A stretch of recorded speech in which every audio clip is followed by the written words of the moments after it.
কারণ সিইও এবং তার কোম্পানি সম্পর্কে ধারণার জন্য শুরু থেকেই মানবতার উন্নয়নের কথা ছিল। মানুষ আগে। কোম্পানিটি প্রথমে মানুষকে অগ্রাধিকার দিয়েছে, যার মানে গ্রাহক আগে, কর্মীদের উন্নতি, ন্যায্যতা, সন্তুষ্টি, অংশীদার ও সম্প্রদায়ের প্রতি নৈতিক আচরণ। আমরা অংশীদার। টেকসি, দীর্ঘমেয়াদী লাভ, যা বিশ্বাস ও আনুগত্যের ওপর ভিত্তি করে, এটাই স্থায়ী মুনাফা। আমরা জানি আনুগত্য অনেক বড় ব্যাপার। কেন? এই কোম্পানি ৮ বছর ধরে এই যাত্রায় আছে। কেউ এসেছে, কেউ চলে গেছে। আমি বিশ্বাস করি বেশিরভাগই আবার ফিরে আসবে, কিন্তু কেউ কেউ কখনোই যায়নি। যাই হোক না কেন, এটাই আনুগত্য। আর আমি আনুগত্যের অনুপ্রেরণা পেলাম কোথা থেকে? অবশ্যই এই কোম্পানির প্রতিষ্ঠাতা সিইওর কাছ থেকেই। তিনি শুধু কথা বলেন না, কাজেও দেখান। তিনি আমাদের যা কিছু তাই বাঁচেন ও নিঃশ্বাস নেন। আর কমফোর্ট যেমন বলেছে, এটা একটা আন্দোলন, এটা একটা আদর্শ।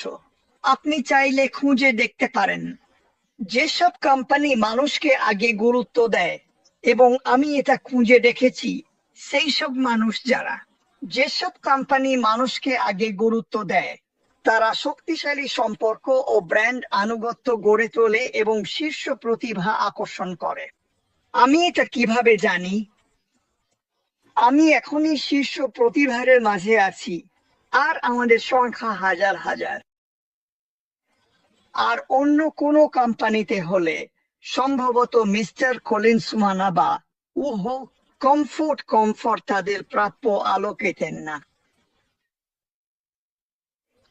এটা সেই চেহারার দিকে যায়, ওই নকল ক্যান ডল, বারবি ডলের মতো। এটা বাস্তবতা নয়। বাস্তবতা মানে বাস্তবতাই। মানুষ হিসেবে আমরা সবাই আলাদা দেখতে। আমাদের আমাদের আমাদের বলার মতো কিছু আছে। আর আমি এমন কিছু বলতে চাই যা আমি এই কোম্পানি সম্পর্কে ভালোবাসি। আর আমি আফ্রিকার সাথে কথা বলছি, আমি ওখানকার যে কোনো দেশের সাথে কথা বলছি যারা নিজেদের পিছিয়ে পড়া মনে করো। আমি তোমার সাথেই কথা বলছি, মজা করছি না, আমি মন থেকে বলছি। তোমারও একটা কণ্ঠ আছে, তোমার কথা শোনা উচিত। শুধু তুমি কোথায় জন্মেছো বা কোন দারিদ্র্যে জন্মেছো তার জন্য নয়, বরং তোমারও একটা কণ্ঠ থাকা উচিত, এবং তোমার জন্য এমন একটা মঞ্চ ও সিঁড়ি থাকা উচিত যা তোমাকে ওই পরিস্থিতি থেকে বের করে আনতে পারে। এটা কখনো হয় নাকি? ইতিহাসের দিকে তাকালে খুব বেশি হয় না। কেন?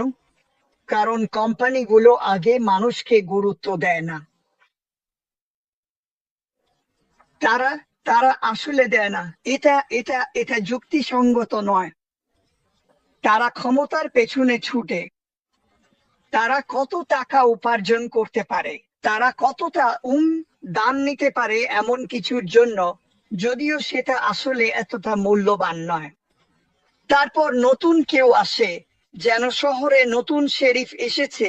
সে বলে, 1 মিনিট, ওই তরুণ ছেলেটা এখানে, আর ক্যামেরুনের এই গ্রামের ওই পরিবার, ধরো তারা মাইলের পর মাইল হাঁটে, কখনো কখনো শুধু পানি আনতে যায়, আর যে পানির জন্য তারা এত কষ্ট করে যায় সেটাই হয়তো তাদের মেরে ফেলতে পারে। এমন একটা কমিউনিটিকে যখন তুমি এগিয়ে দাও যারা কমিউনিটিতে বিশ্বাস করে, একে অপরকে এগিয়ে নিতে শুরু করে, কি হয়? তোমার ব্যাপারে আমি জানি না, আমি এর অংশ হতে চাই। এই পৃথিবীতে যদি আমার আরো 20 বছর থাকে, আমি আশা করি দেখতে পারবো এর আসল প্রভাবটা কি ছিল। এটাই আমার লক্ষ্য। এখন মানুষ বলে, ওহো, আমাকে বলো না তুমি টাকার চিন্তা করো না। আমি টাকার চিন্তা করি। আমি আসলে কি নিয়ে ভাবি সেটা হলো, আমি চাই না এটা নিয়ে ভাবতে হোক। কেউ যদি টাকার প্রয়োজন হয়, আমি দিতে চাই। কিছু নষ্ট হলে আমি তার খরচ দিতে চাই। কেউ যদি সাহায্য চায়, আমি চাই তাকে টাকা দিতে। এমনকি ভাবতেও না হয় আমার কি বিদ্যুতের বিল দেওয়ার মতো টাকা আছে এটা নিয়ে। এখন যদি এটাকে লোভ বলে, ঠিক আছে, কিন্তু এটা আসলে আমার কাছে এটা লোভ নয়। টাকা শুধু একটা হাতিয়ার যা আমাদের বাঁচতে লাগে। আমি যদি কলা দিয়ে লেনদেন করতে পারতাম তাহলে কলা দিয়েই করতাম, কিন্তু আমরা তো সেটা করি না। টাকাই এখন সবচেয়ে বড় ব্যাপার। কিন্তু যখন পৃথিবীতে trillion trillion dollar, 460 trillion dollar আছে, 460 ট্রিলিয়ন, আর তার পুরোটাই শীর্ষ 1 বা 2% মানুষের হাতে, আর 99% মানুষ আসলে ঠিক মতো বাঁচতেই পারে না কোনো কোম্পানিতে থাকতে হলে। আর আমি আবার বলছি, তুমি আফ্রিকায় হও, বাংলাদেশে, ভিয়েতনামে, তুমি কোথা থেকে এসেছো সেটা আমার কিছু যায় আসে না। এটাই তোমার সুযোগ। তুমি তুমি এখানে কারো সঙ্গে বা এই ব্যবসায় থাকা কারো সঙ্গে যোগাযোগ করো আর বলো, দেখো, আমি হয়তো ঠিক বুঝতে পারছি না তুমি কি বলছো, কিন্তু আমি এর অংশ হতে চাই। আর আমি তোমাকে আরেকটা কথা বলতে চাই, যখন আমরা শুরু করব আর তুমি এই ব্যবসায় থাকবে, তুমি বলবে আমি করছি, আর তুমি বলবে, জানো, আমি চাই কমফোর্ট। মডি ক্রোয়েন্স আর যেই হোক, তাদের নিয়ে একটা ওয়েবিনার হোক, আমরা আসব। এ নিয়ে কোনো সন্দেহ নেই। এটাই আমি 7 বছর ধরে কাজ করে যাচ্ছি, আমার 7ম বছরে। আর যেমনটা বলেছি, এই ধরনের ব্যবসায়িক দর্শন সেরা প্রতিভাদের আকৃষ্ট করে। কেন, তুমি কি মনে করো এখন আমাদের চারপাশে কারা আছে? শীর্ষ প্রতিভা, যারা সফল হয়েছে এমন মানুষ। তাদের কাছে গ্যাজেট ছিল, খেলনা ছিল। জীবন চলতেই থাকে এবং বেশিরভাগ মানুষ যখন 50, 60, 70 এর কোঠায় পৌঁছায়, তখন তারা জীবনের কাছ থেকে আরো বেশি কিছু চায়। আর তখনই আসে এমন একজন অনন্য ব্যক্তি যে বলে, আমি মানবতাকে উন্নীত করতে চাই সারা বিশ্ব জুড়ে। আর সে জানায় কিভাবে সে এটা করতে চায়, নিজের গল্প ও যাত্রা শোনায়। তার সঙ্গে যাই ঘটুক না কেন, এমনকি নিজের লোকজনের কাছ থেকে পরা পোশাক গায়ে থাকতেও সেই গল্পটা বলেছে। আর কি হলো? মানুষ সেটা শুনল। কোন মানুষ? শীর্ষ প্রতিভাবানরা। শীর্ষ প্রতিভাবানরা। যাই হোক, আমি শুধু আপনাকে জানাতে চেয়েছিলাম। আর যখন আপনি এটা দেখেন, তখন বলেন, হ্যাঁ, কিন্তু এটা তো আপনি মাটি। আপনি বক্তা, আমি বক্তা নই। আমি খবর দিচ্ছি। আমি এমন কিছু শেয়ার করছি যা আমার বিশ্বাস মানুষের জীবন বদলে দেবে। আমি নার্স নই, আমি আপনাকে ওষুধ দিতে পারি না। আমি আপনাকে আশা দিতে পারি। কেন? কারণ এই আশাটা একটা প্যাকেজে আছে। এই প্যাকেজটাই হচ্ছে ব্যবসা। এই ব্যবসাটা গড়ে তুলেছেন অ্যাশবিফারা। আর যখন আপনি এই প্যাকেজটি পাবেন, তখন আপনি আপনার ব্যাক অফিসে যেতে পারবেন, আপনার ভার্চুয়াল টুল বক্স খুলবেন, হাত বাড়িয়ে দেখবেন, সেখানে আপনার জন্য টুলস থাকবে। তোমার জন্য তরুণ, তোমার জন্য তরুণী একক মা, যা দিয়ে তুমি গিয়ে ঠিক পৃথিবীর বড় বড় ছেলে মেয়েদের মতোই একটা ব্যবসা গড়ে তুলতে পারবে। এটা আমি মনে প্রাণে বিশ্বাস করি। আর সবচেয়ে দারুণ ব্যাপারটা কি, তুমি যাদের দেখছো, তুমি একা নও। আমার এখানে থাকা লাগতো না, আমাদের কারোরই লাগতো না। আমি এখানে থাকতে চাই। আমি ইচ্ছা করেই এখানে আসতে চেয়েছি, যাতে এই অবিশ্বাস্য জিনিসটা তোমাদের সঙ্গে ভাগাভাগি করতে পারি। তোমার কাছে দারুণ কিছু থাকে আর শব্দ ভান্ডার সীমিত, তখন beep beep beep beep beep, এটাই শেষ, বন্ধুরা। কারণ তুমি অনুভূতিটা শব্দে প্রকাশ করতে পারো না। আমি পেরেছি। ওহো, আমি যা পারি তা হলো মুখ থেকে যা বেরোল বলা। আমি তোমাদের সবাইকে ভালোবাসি। তুমি যেখানে আছো, যেটা দেখছো, এখানকার কাউকে বলো আমি জানি না, আর বলো তালিকায় আমাকে রাখো, দুনিয়া জুড়ে শুরু হবে আমাকে এর অংশ। আমরা বিশাল মুনাফার কথা ভাবি না যতক্ষণ না তুমি একটি ট্যাক্সি কোম্পানি গড়ে তুলতে পারো। একটি কোম্পানি, কারণ মনে রেখো, তিনি এটা মানবতার জন্য তৈরি করছেন। তিনি মানুষকে আশীর্বাদ করতে চান। তিনি এমন নন, তিনি চান না যেন ওইসব প্রচলিত কোম্পানির মতো হোক, যারা শুধু মুনাফা মুনাফা মুনাফা করে বিলিয়ন বিলিয়ন ডলার আয় করে আর মানুষকে সামান্যই দেয়। এমনকি অনেক সময় আমরা কিছুই না পেয়ে থাকি। তুমি জানো, যখন তারা বলে আমাদের পণ্য ব্যবহারের জন্য ধন্যবাদ, তোমাকে $10 দিচ্ছি, তুমি বলো ওহো ধন্যবাদ, কারণ তুমি কখনোই এটা আশা করনি। কিন্তু আমি বলি না, আমাদের এই নিয়মটা বদলাতে হবে। আমরা চাই মানুষকে আগে রাখতে, হোক সে ভোক্তা, হোক সে কেউ যে এই কোম্পানিতে জীবিকা গড়তে এসেছে। আমরা তাদের খেয়াল রাখতে চাই। আর আমি 4টি বিষয় দেখি যেগুলো আমার মনে আসে। তারা বলে, আমরা জানো তো অন্যদের কল্যাণকে অগ্রাধিকার দিচ্ছি। ওই কোম্পানির হয়ে আসো বা যেভাবেই আসো, আমরা চাই প্রথমে তোমাকেই অগ্রাধিকার দিতে। এটা কোম্পানির ব্যাপার নয়, আমরা চাই তোমার কল্যাণকে অগ্রাধিকার দিতে। এটা হতে পারে আর্থিক অবস্থা, হতে পারে তুমি যা করতে চাও, কিন্তু আমরা চাই তোমার খেয়াল রাখতে। বুঝতে পারছো? আমরা চাই তোমাকে সেই নির্দিষ্ট জায়গায় রাখতে। আমরা চাই এমন পণ্য ডিজাইন করতে যা সত্যিকার অর্থে। আমরা চাই এমন পণ্য ও সেবা ডিজাইন করতে যা সত্যি গ্রাহকদের উপকারে আসে, শুধু সম্পদ সৃষ্টি করার জন্য নয়। আমরা শুধু পণ্য ও সেবা দিতে চাই, বুঝলে তো? মনে রাখো, এই কোম্পানি এটি একটি সফটওয়্যার ডেভেলপমেন্ট কোম্পানি যা এআই দ্বারা চালিত। তারা যা করতে চায় তা হলো এমন পণ্য ও সেবা তৈরি করা যা অন্যদের উপকারে আসবে, মুনাফা অর্জনের জন্য নয়। আমরা এখানে নেই, তারা এখানে শুধু রাজস্ব তৈরি করতে আসেনি তারপর তোমাকে ঠকিয়ে বলবে আমরা শুধু টাকা কামাতে চাই। আমরা 8.5 বিলিয়ন ইন্টারনেট ব্যবহারকারীর কথা বলছি। আপনি বলতে পারেন, আমরা তোয়াক্কা করি না যদি মাত্র 4 বিলিয়ন মানুষ এটা ব্যবহার করতে পারে, এই কোম্পানি তবুও বিশাল ধনী হবে। আমরা ট্রিলিয়ন ডলারের কোম্পানির কথা বলছি, এমন কোম্পানি যার 3 বা 4 বিলিয়ন ইন্টারনেট ব্যবহারকারী সব পণ্য কিনছে।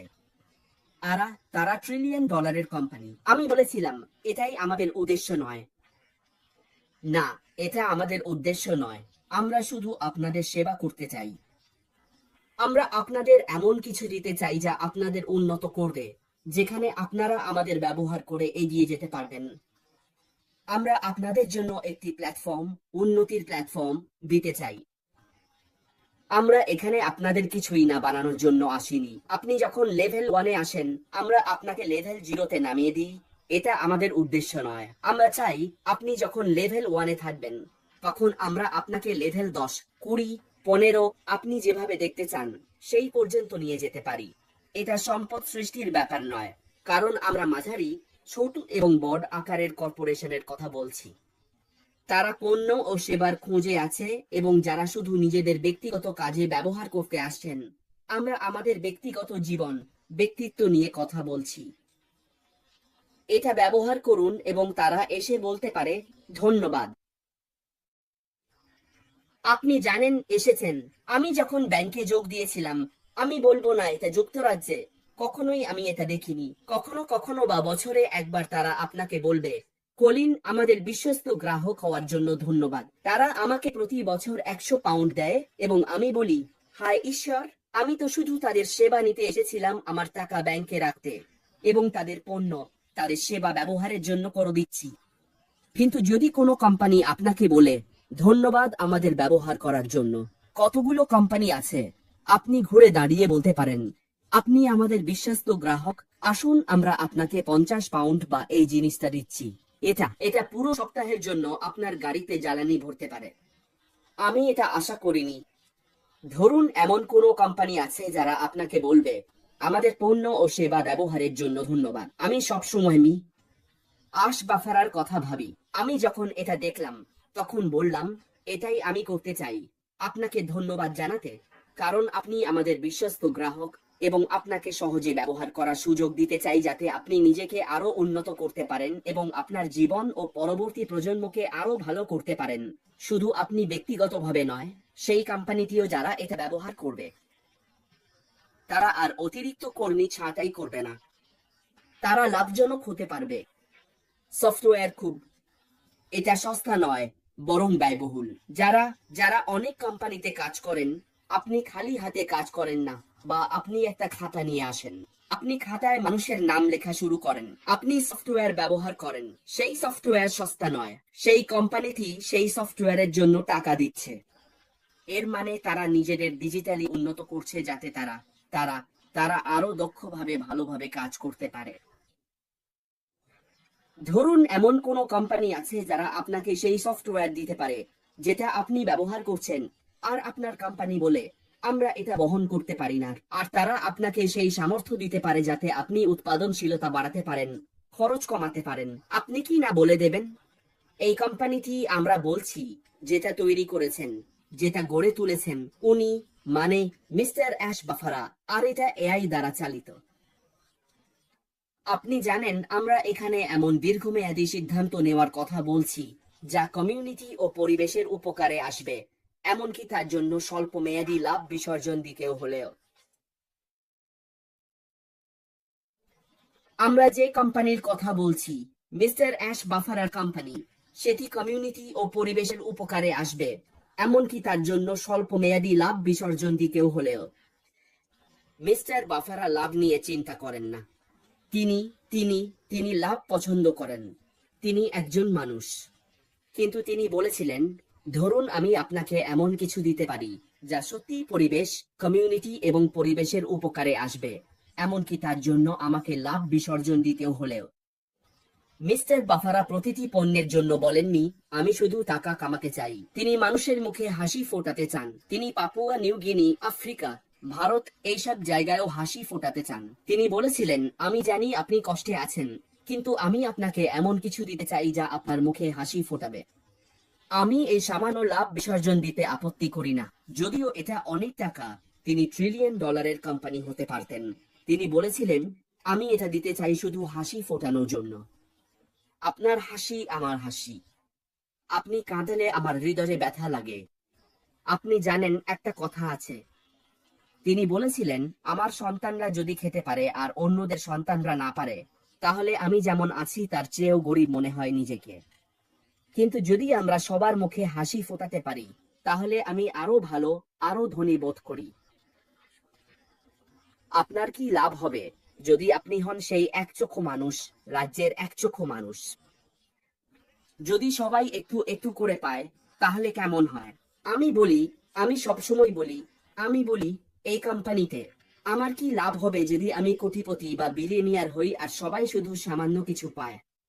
যদি মিস্টার বাফারা এটা ভাগ করে বলেন, সবাই এটা পাক, আর তার আনন্দ করে বলে, ঈশ্বর ওই মানুষটিকে আশীর্বাদ করুন, ঈশ্বর মারি ডেগামকে আশীর্বাদ করুন, ঈশ্বর কমফোর্টকে আশীর্বাদ করুন, যদিও তারা আমাকে কখনো দেখেনি, তবু আমার নাম জানে। তুমি জানো, আশীর্বাদটা 3 গুণ হয়ে আসে। এটা 3 গুণ হয়ে আসে কারণ আমি শান্তি নিয়ে ঘুমাতে পারবো আর বলবো, আমি মানবতার জন্য কিছু অর্থবহ কাজ করেছি। ঠিক এটাই মিস্টার বাফারা করছেন। আর আমি আবারও ব্যক্তিগতভাবে এটা দেখি। তিনি বলেন, তুমি অ্যাশ অর্থবহতা, সম্পর্ক, প্রভাব এইসবের ওপর ভিত্তি করে জীবনযাপনের সিদ্ধান্ত নিতে চাও, কেবল সম্পদ জমা করার জন্য নয়। তিনি সম্পদ জমা না করে সম্পর্ক গড়ে তুলতে চান। এটাই মিস্টার অ্যাশ বাফারা করছেন।